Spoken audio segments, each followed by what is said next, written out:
I can see the supreme importance of the now, but I cannot quite go along with you when you say that time is a complete illusion. When I say time is an illusion, my intention is not to make a philosophical statement. I am just reminding you of a simple fact, a fact so obvious that you may find it hard to grasp and may even find it meaningless. But once fully realized, it can cut like a sword through all the mind created layers of complexity and problems. Let me say it again. The present moment is all you ever have. There is never a time when your life is not this moment. Is this not a fact? The insanity of psychological time. You will not have any doubt that psychological time is a mental disease if you look at its collective manifestations. They occur, for example, in the form of ideologies such as communism, national socialism, or any nationalism or rigid religious belief system, which operate under the implicit assumption that the highest good lies in the future and that therefore the end justifies the mean. The end is an idea, a point in the mind projected future, when salvation in whatever form happiness, fulfillment, equality, liberation, and so on will be attained. Not infrequently, the means of getting there are the enslavement, torture, and murder of people in the present.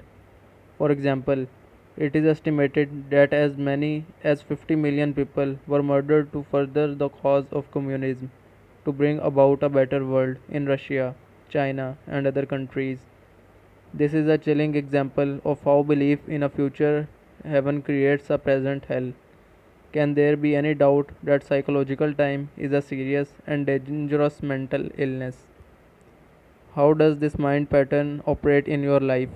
Are you always trying to get somewhere other than where you are? Is most of your doing just a means to an end? Is fulfillment always just around the corner or confined to short lived pleasures such as sex, food, drink, drugs, or thrills and excitement? Are you always focused on becoming, achieving, entertaining, or alternatively chasing some new thrill or pleasure? Do you believe that if you acquire more things, you will become more fulfilled, good enough, or psychologically complete? Are you waiting for a man or woman to give meaning to your life? In the normal, mind identified or unenlightened state of consciousness, the power and infinite creative potential that lie concealed in the now are completely obscured by the psychological time. Your life then loses its vibrancy, its freshness, its sense of wonder. The old patterns of thought, emotion, behavior, reaction, and desire are acted out in endless repeat performances, a script in your mind that gives you an identity of sorts but distorts or covers up the reality of the now. The mind then creates an obsession with the future as an escape from the unsatisfactory present.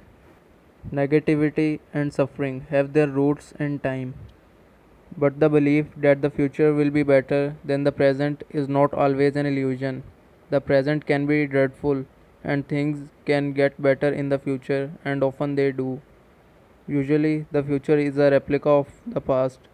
Superficial changes are possible, but real transformation is rare and depends upon whether you can become present enough to dissolve the past by assessing the power of the now. What you perceive as future is an intrinsic part of your state of consciousness now. If your mind carries a heavy burden of past, you will experience more of the same. The past perpetuates itself through lack of presence. The quality of your consciousness at this moment is what shapes the future, which of course can only be experienced as the now.